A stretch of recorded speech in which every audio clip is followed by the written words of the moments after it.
Catus Maximus here. Haven't done a Harbor Freight tool in a while. Still don't own any Hercules tools, but this I actually own 3 Bauer tools, mainly because they've ended up on Harbor Freight's open box and discount shelf. Tools that have been used but determined to work fine, they marked out and put on their discount shelf. Hand tools that seem to show up there either are sets that are missing pieces from warranty replacements, or have some kind of, or are just too used to actually put back on the shelf. But a lot of their hand tools, somebody buys a ratchet and it looks new, they'll actually just put it back on the shelf. Power tools, not so much, and so it's a good way to get a price. They have purple tags on them. In my store, it's literally an area about as wide as my table here. They don't usually have much there, but sometimes some things sit around, and I actually saw this grinder. Initially it was like somewhere in the $40 range, $85 new. Short story, this grinder, proportionately speaking, is not as good as their little 7-amp Bauer grinder. I reviewed this a while ago, and it's actually not a bad little grinder. Really like this little grinder for a cheap grinder, and in many situations you can buy 3 of these Bauers, or even 4 of them, for the price of a Makita or a DeWalt, and 3 or 4 of these will outlast a Makita or a DeWalt. There's lots of welding shops. I've talked to welders, and that's what they do, because they just tear up Makitas and DeWalts and stuff, and Metabos, so much that they're just better off buying a bunch of cheap ones rather than one expensive one, which is kind of odd. And they say it's also more convenient because you have different grinding wheels, cutoff wheels, wire wheels, on just a whole array of grinders.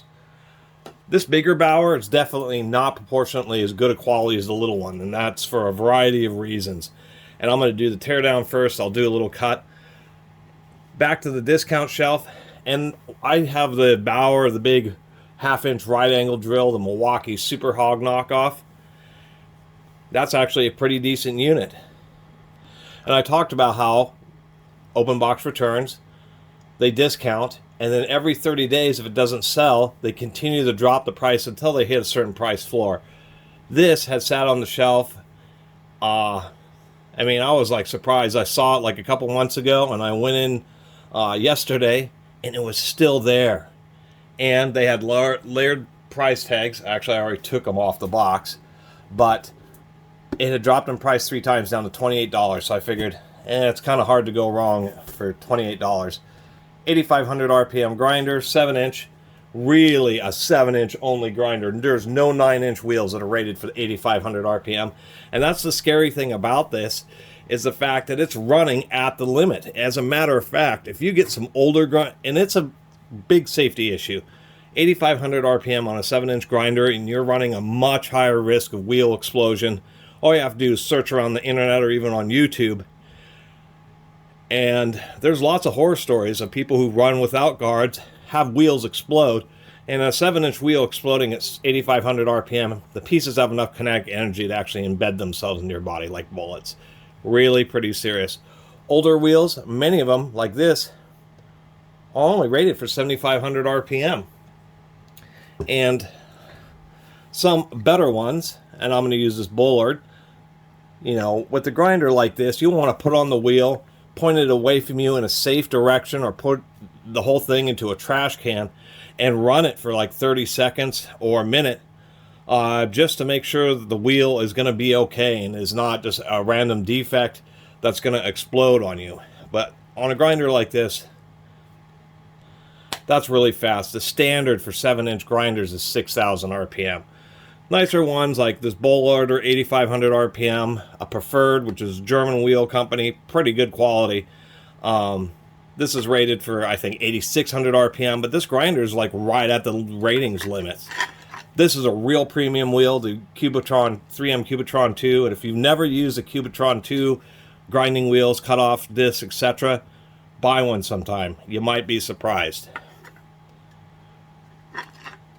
The little abrasive bits are shaped like little tortilla chips in the Cubitron 2s, and they just, there's even an engineering analysis video, and these things just run cooler, and just when they wear out, they just keep on exposing really sharp little edges of those tortilla chips, and they just really perform super well. This is rated at 8,500 RPM.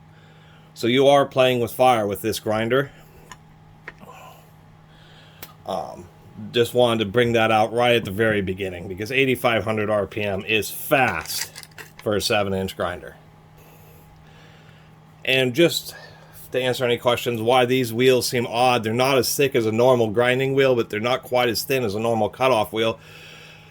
They're known as blending or hybrid wheels, where you can both cut with, they're designed to both cut with the edge and then grind with the normal surface. You don't go with the whole surface, you go along the kind of the edge like this. So they're designed to be able to cut something off and then be able to knock the burrs and smooth out the corners of whatever you, or the edges of whatever you just cut off. So they're kind of nice wheels for that.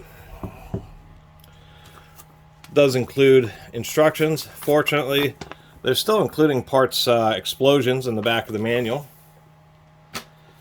We'll give this a quick run, and then we'll talk about some of the things I don't like. The rotating handle is kind of the idea that, you know, I never liked it when Milwaukee put it on Sawzalls. But on a grinder, if you're doing a lot of cutting operations, I could see how having it, I don't like how loose they are. This one's okay, but once again, if you're doing like a lot of cutoff operations, that type of thing, it is more ergonomic. I will give them credit for that. Also give them credit for both including a wider flange for like using with sanding discs, as well as a normal flange. It is keyed.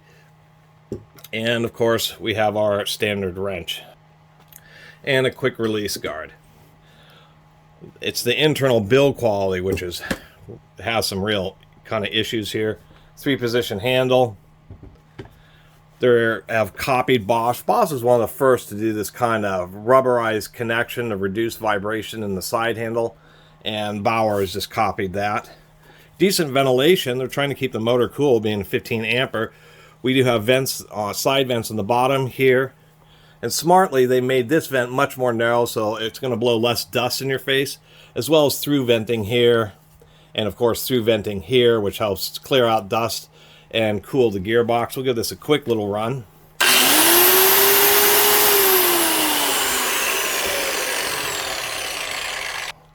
And the build quality issues are evident in many of the online reviews. Mostly people have good luck with these, but there's actually several dozen reviews of these things just burning up. And I can tell you part of that's because they have terrible brush guides, which are stamped steel brush guides, among the worst. And we'll get into that in a second. The other issue I was finding is when we engage the lock, I was noticing that when the lock's engaged, I mean, there's a heck of a lot of backlash in the wheel here. And I don't really understand that. And what I was noticing is that the gear backlash, you can just hear it, is pretty good, but something's spinning, and I don't know if it's like a really loose fit with the Woodruff key, but that's why I'm going to get into this before I heat it up. Other things that I am not fond of, it does have a lock on trigger, but it uses this kind of odd system here where it has a lockout ostensibly to prevent you from accidentally turning it on. So you have to push this a little bit and allow you to engage the trigger switch, and you can push it some more and it'll lock. The problem is it's too common just to grab it, run it, and it's just way too easy to accidentally get that thing to get in a locked position. Now, yes, many grinders have like these side push switches, which are technically lock on, but in a grinder like this, I would have preferred kind of like a recessed side button. Something that you could lock the trigger when you wanted to, but that just isn't so easy to accidentally lock it on, because that can be a dangerous situation. And last but not least, do not think the Bauer or the Hercules, I mean, first, it's running really fast, so that's part of what attracted me to it. If you're actually using these for sanding operations, or if you're doing a lot of grinding work, you can get increased productivity. It's still just a 15 amp motor geared at 8,500 RPM. It's going to have power, but it's going to be reduced power compared to similar Metabos, DeWalt's, Milwaukee's, etc. that run at the more standard 6,000 RPM for a 7-inch grinder. And technically, 9-inch grinders run at 5,000 RPM, but a lot of manufacturers, particularly like Milwaukee, rate their 6,000 RPM grinders as both 7 and 9 inch. But technically the standard is 5,000 for 9 inch, 6,000 for 7 inch, like 9,000 for 6 inch, and like 10,000, 11,000 for 4.5 inch. So this is going to give you a much increased spin rate, but if you're somebody who really stands on grinders or doing, you know, really hard cutoff duty, it will still bog down. And don't think for a second that a Bauer or a Hercules will ever compare to like a Black & Decker 4000 series Wildcat grinder. These are an absolute institution. And they certainly can't touch the Milwaukee 6000 series grinders. These are also quite heavy duty. So just remember that. If you really want a nicer grinder, buy a Black & Decker 4000 series or a Milwaukee 6000 series used. You'll be better off than getting a new Bauer. We'll do a simple little teardown here.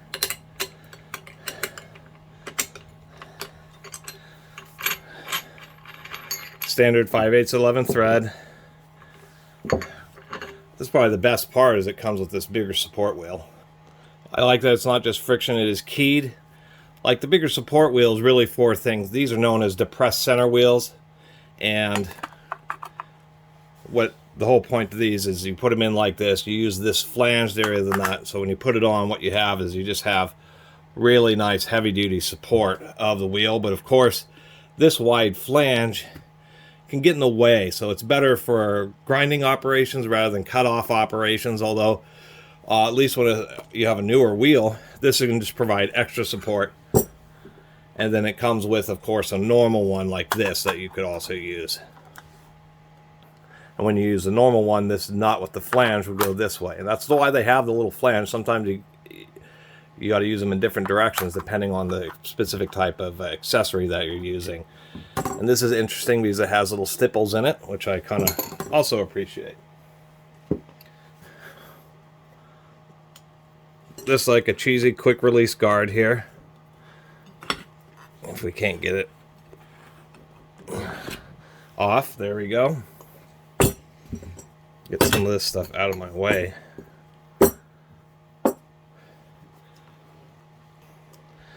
The head seems pretty good, but you know, I think they could have put a little bit more metal on it. What's hilarious is some people were complaining on how heavy in the reviews, how heavy this grinder is.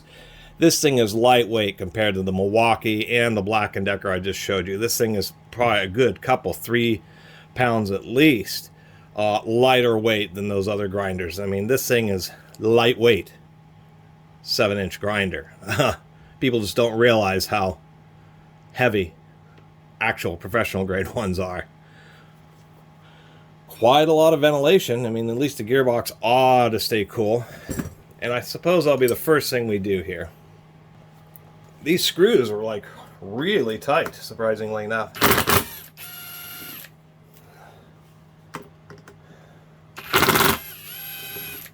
Actually need to impact them out.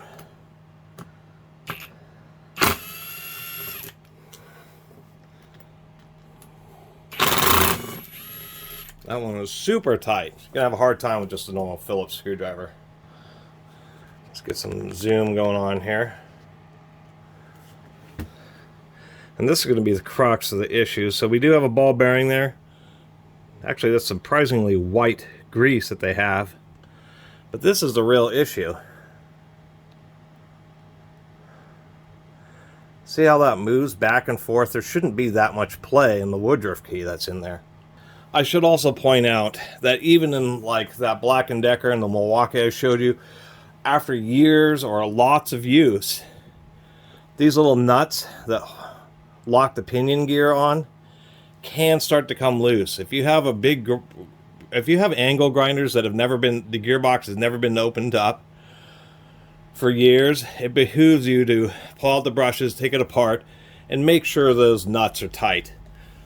Like on the Black & Decker Wildcats are some of the very best grinders ever made. Really. But they have their issue is that after years and years of use, those little nuts can come loose inside, And it's due to a washer stack where they should have used a different washer stack or thicker washers. You can upgrade it. Anyway, if that nut comes completely off, it will immediately blow up the gears. So it just behooves you to periodically take it apart. But this is just really surprising. So I'm going to pull off this snap ring here. Whoop, I need a different set. Now, I'm not super happy with this design. I like them when they have a bolt threaded that screws down, because it really makes sure that the ledge of the spindle, the ball bearing, the gear, all just nice and tightly together. When you have snap ring grooves, there's got to be a little bit of tolerance so you can get it in. You can see here is they're using just a wave washer to take up that space. It's just not a super great design. And man, I mean, this gear is really... I can't believe how loose that thing is. And you can see they have a plate to retain the rubber seal ball bearing tight into the lower housing, but using that wave washer, it just allows... What it does is it allows the spindle to kind of pull back and forth a little bit, even though it's press fit. Turn this so you can see it. There's our little Woodruff key. Excuse me, it's a half moon key. Not super tight in that slot. See if you can... Gosh darn it. Kind of hard to show. That's part of the looseness. That slot is just over machined, too big for the key itself. That's actually manufacturing oversight. The slots that these keys go in should be really tight fitting. Having it be a little loose like that from the beginning, grinders, of course, undergo a ton of continuous vibration. And that vibration is just going to cause that key to vibrate in that slot and start to wallow it out. Who knows exactly how long it would last. But it's just a little disappointing. Could have done a better job.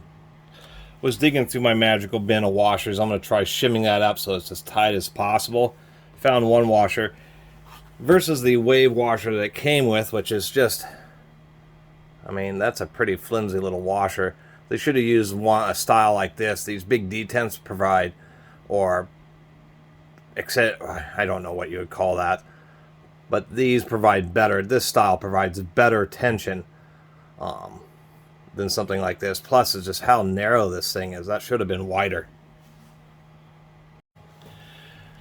So, finishing talking about this gear, one other thing besides the fact that it has so much side-to-side play, I mean, you can see the Woodruff key moving. I mean, that's just bad news. That is something that's going to wallow out. Really disappointed. The other thing is just the tolerance between the shaft and the drilling of the gear. The gear should not be able to wobble around quite this much. And the problem with having that wave washer in there is it's still just a spring. And so when you're using the grinder, it's going to allow the gear to still vibrate and tilt back and forth, causing the upper and lower edge of the gear to start wallowing out, allowing it to tilt back and forth even more. Just a major oversight in manufacturing. They should have had that threaded and had a nut on there. I mean, that's just all there is to it.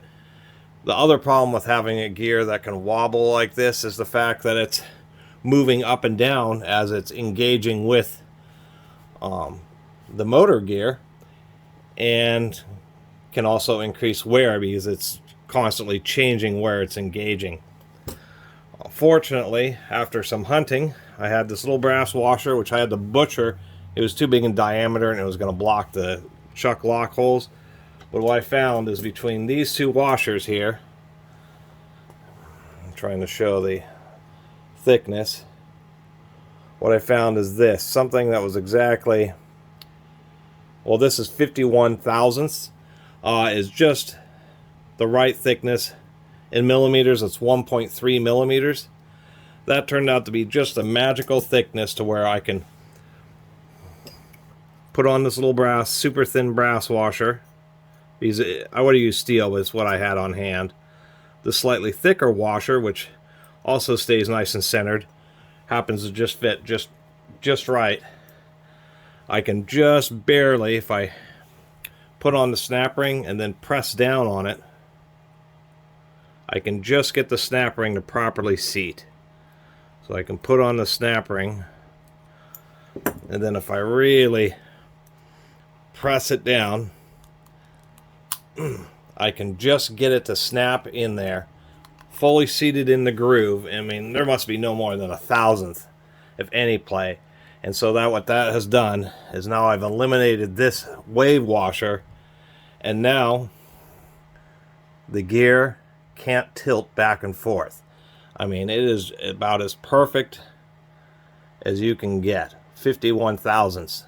And so that's part of the reason I collect all this stuff, is in a situation like this, at least I'm able to do something which will at least improve the life of this gear, simply by making it so it just, instead of having a spring, it can't physically walk and tilt back and forth anymore. I think I can get just a little bit, but that's just a much tighter fit and just a much better solution. Taking a look at the brushes here, those are like steel brush guides. You can see that they're not even perfectly straight. I mean, they are using copper leads on the brushes and clock springs, which provide consistent tension. You can see this one's particularly bad, where it's just cantered over. And I suspect a lot of these, because there are several reviews of people where these just burned up, I suspect what is that they were just badly formed brush guides that were, and this piece of steel was actually touching the motor and just causing a catastrophic blow up. Past a quick little testing in the factory and then being bumped around in shipping, maybe these little screws got loose or were just simply forgotten and allowed the brushes to impact the motor, which is, you know, disappointing. I should say this one seems to be fine, except for, of course, that they're just not perfectly straight. And the root cause of that is there are these little slots and these little tabs that the brush guide sits into. Those little slots aren't quite deep enough. I have poor lighting here, but you can see as I tighten down the screw, well, I got to put tension on it and loosen this up. You can see the brush guide is relatively straight. Then as I tighten it down, see how it rocks up? That's what's causing the brush guide. So it appears to be manufactured relatively straight, but since those slots, you know, there's a dimension issue there. As you tighten down the screw, it's pivoting on those slots and causing it to rock over. The real solution to this is to get a little washer to put under here so that it stays straight when you tighten down the screw. So, I mean, and that little Bauer just didn't have these issues. The gear was held on just fine in the little Bauer, and the brush guides were stamped brass, which is better than steel. The big problem with steel is corrosion issues.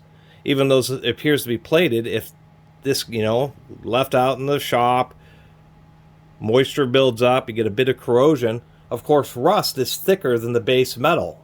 Rust is the iron reacting with oxygen in the presence of water, and that actually the rust itself expands the metal, and that can cause the brush to jam. So of course the solution to the brush problem is these little washers that I got at the hardware store, just about the right thickness to shim under that lip of the brush so that you can screw it down and it doesn't rock.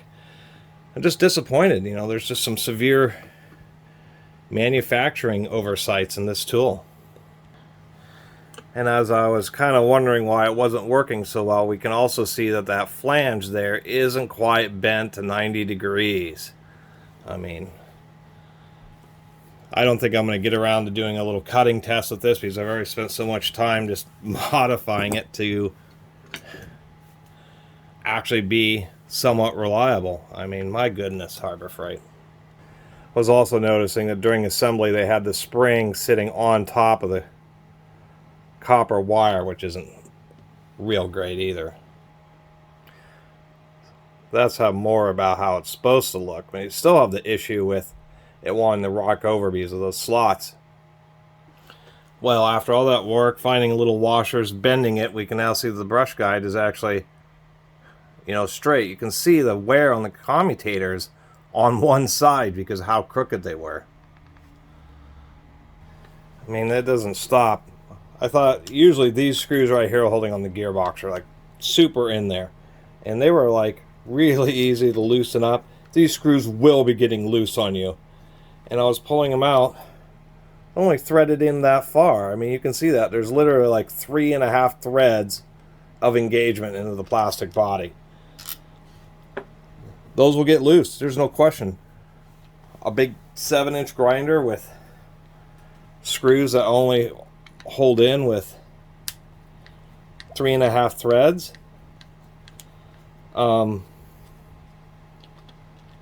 Surprisingly enough, it's about 4 threads in the upper ones. I mean, I just fixed up that Wildcat. I tried to do a video, but I screwed it up. Those screws had like 3/4 of an inch of engagement. So this is really pretty sad. What's even sadder is it's just chinching on the screws when they manufactured it. We'll go and take this and put it in there. We can see that this goes almost all the way up to the knurling. There's like that much space. Same thing with the lower hole. Goes almost all the way up to the knurling. So if we take that measurement from about there and take this screw, you can see that there just is way more depth for a lot more engagement. So just another, it just sucks. People are gonna buy this grinder and they're gonna have, issues with the wobbly gear. I mean, it's gonna start making funny sounds a lot sooner than people expect it to. The brush guide's not being straight, and on both of them, they just weren't careful assembling them and having the springs impinge on the wires. May explain some of the sparking issues, but having the brushes be cantered like that in a grinder, and especially in the brush guides, there's all sorts of grit and debris, and if they're cantered to the side, what that's doing is it's pushing unevenly on the brush, and it's going to make the brush will eventually jam up and at the least not want to deliver appropriate contact pressure, which is a big deal on a 15 amp tool. Inside here, the field winding seems okay. It isn't like wrapped or anything like that. It's just run-of-the-mill field winding. The fan duct. The motor itself seems to be okay. We actually see these laser etch 120 volts is 2112. I don't know if that's just a date, 2021, or just coating. Quite a bit of grinding, so it was reasonably off balance, but not, I guess, not the worst. It's also not the best. We do have welded contacts. We do have some extra protection there, but they didn't do any extra wrapping, and just a normal amount of varnish, or what, the epoxy sealing. They didn't make it especially heavy or anything like that. The reason that's an issue in grinders is on these motors, there's a couple of crossover wires the way they wrap them around. So there's one here, and this is on almost all motors, is you'll have a couple of these wires that are crossover. These are the ones that are actually most susceptible to damage. A piece of debris gets in there, that wire is just kind of hanging out there, and something can impact it and break it. Or if you're using this to grind a lot of concrete, just the concrete dust itself will eventually sandblast the wire. At least it has all of the wire retention. These are really tough fibrous materials. These both pack the wires in and keep them retained in there. I actually ran into a motor, this one here, where you can see one of those packings didn't get inserted in at the factory. Over time, the wires will come loose, and they can actually, these motors spin fast, 10,000, 12, 15,000 RPM. and eventually the wires will actually get loose and throw the centrifugal force will actually force them out of this slot. And as soon as that happens, you just get a terrible noises, a huge cascade of sparks.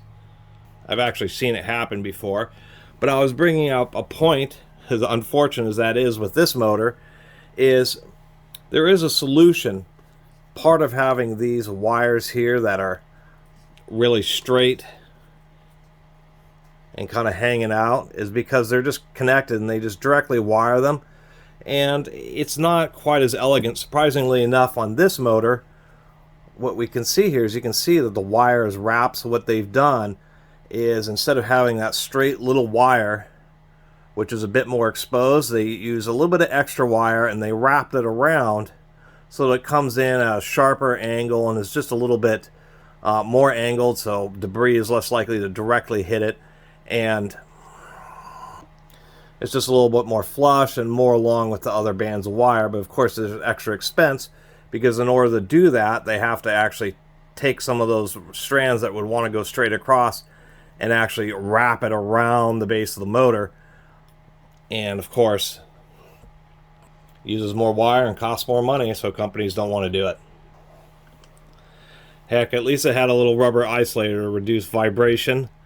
And on a grinder, these are actually kind of a nice little feature, although they end up wearing out. And on like those professional grinders I showed you, the Milwaukee and the Black & Decker, what they have is just a much larger, extra thick, deep groove ball bearing. This is a 608. This is a skateboard wheel bearing.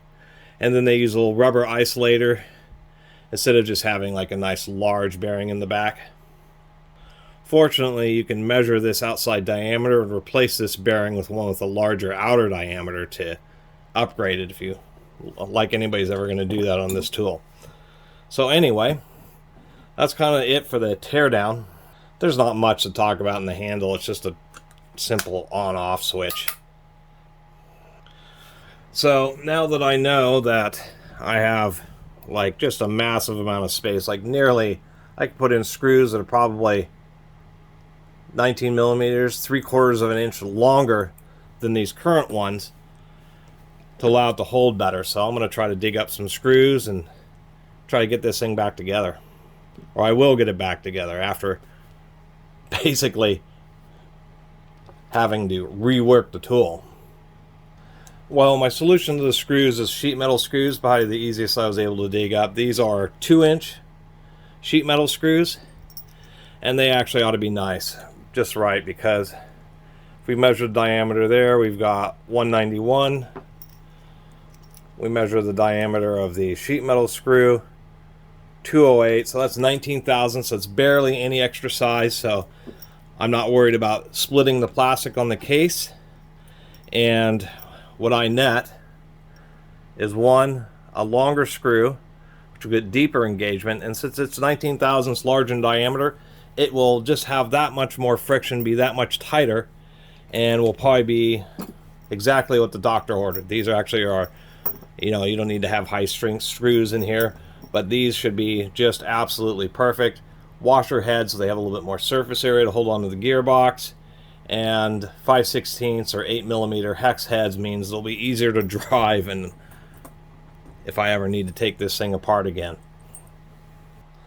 And it turns out, because of the tolerance in these holes in the gearbox, these screws just fit, but they're actually really tight, so they'll actually help maintain just a better alignment. Or even if they get loose, which something like this won't, it's just nice to have a bit tighter fit here. We'll just put that in.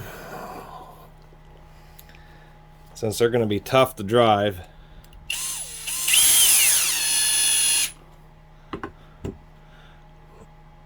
well, that's disappointing, since the washer head's a little bit too wide, since these holes are so close to this casting. So I'll have to dig up some other screws for the upper ones.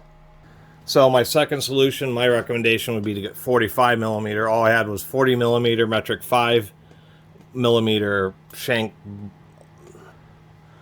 socket head cap screws. They're still significantly longer than what's going in there. And even though these plastic screws have really wide threads, I mean, when they were only engaging 3 or 4 of the threads, a fine thread machine screw, and that's as far in as it goes, that's engaging that many threads, is still going to provide more friction and holding power than these would. These screws are just super cheap. Figured while I was at it, I had a bunch of these little socket head cap screws, so figured versus the Phillips, be easier to deal with the socket head cap screws. To re-grease it, you're going to have to clean out both fasteners, and the socket head cap screw, when it's cleaned out, is going to be easier to deal with. More torque you can apply to it than the Phillips. And if it does strip out, then the straight walls are easier to get a grip with on the socket head cap screw with vice grips or an external screw extractor. And we have just a little bit more depth, just a touch more. So that's what I'm going to use, since I already use socket head cap screws to the main, from the gearbox to the body, might as well use them there too. And in case you're wondering, these are 15 millimeter long. It's metric thread, you know, it's a Chinese tool. So 15 millimeter, metric M5 in diameter by whatever it is, 0.8.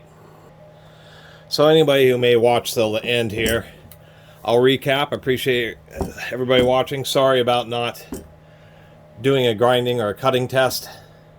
I mean, it'll have the power and it'll do it pretty fast. It's just not going to be as torquey as the 6,000 RPM grinders. And the bottom line is, I would not recommend this tool. I'm satisfied with this particular one because I paid, I mean, it sat on their discount shelf and it was repeatedly discounted all the way to $28.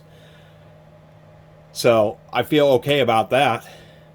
And considering the fact that I had to upgrade the fasteners from the hold the gearbox onto the motor, the fact that there was a loose bevel gear, and then I had to spend time digging up shim washers to tighten that up so it's properly tight and doesn't walk and wobble back and forth, so the gears may actually have a decent lifespan. The fact that the brush guides were all just tweaked and not straight, and I had to pull them out and bend them around so they were actually running perpendicular to the commutator on the motor, and the fact that I had to carefully put the brushes back in and make sure that their little lead wires were not getting pinched by the clock spring. All the vibration of the clock spring sitting on top of the little integrated lead wire on the brush would have ended up cutting that lead wire, and would have cost the power because of the stamped steel brush guides just don't provide very good conductivity. So those were just some severe shortcomings, and this is just kind of a shame because I like that little Bauer grinder, seemed just fine, but this larger one, even though it's, you know, $85 normal price on the shelf without coupons, it actually was just built a bit more cheaply, and relatively speaking, even though it's a big grinder, it just, you know, the little one didn't have quite the gear issues and the brush issues, and the fasteners are okay given that it's a smaller grinder. But on this big one, there were just a lot of shortcomings, and for me, the amount of time that I had to spend dealing with all that, you know, even though I made a video out of it, used up most of my awesome. It would have been awesome just to get it for $28 and have it be a great grinder, but since I had to put all that work into it, time is money, fasteners are money, money for the special washers that I used, the special shim washers, ate into a lot of those savings. And so that's what people should be aware of. I don't know about the Hercules because I have never gotten any of the Hercules grinders, but I'll still stand by my statement saying that if you really want a 7-inch or 9-inch grinder, oh, and I should mention the 8,500 RPM is high performance. It is going to get stuff done quickly, but it is high speed. You have a much greater risk of wheel explosion with 8,500 RPM. That's at the rated limits of almost all professional wheels. The Cubitrons, the Preferred, the German-made Preferreds, you name it, you're running at the labeled maximum RPM. So if something gets bound up or you touch down on the work a bit too hard, the wheel will explode. A 7-inch wheel at 8,500 RPM, it's serious shrapnel. And so that's also something to make note of. And my recommendation is get a Milwaukee 6000 series, get an old Black & Decker Wildcat 4000 series, a 4076 specifically if you're after a 7-inch grinder. That will be, you know, that's really well regarded. Maybe get a Metabo, something like that, used over getting one of these, especially for the price. And if you get one, then you get an extended warranty. You're already spending enough money to get like a really great condition used. Once again, Milwaukee like 6066 or a Black & Decker 4076 off of eBay. For me, now that I put all that work into it, I think this grinder is going to end up being okay. And for the specific, like either using it for sanding or certain grinding and cut-off operations, that extra speed will save some time. Anyway, thanks for watching.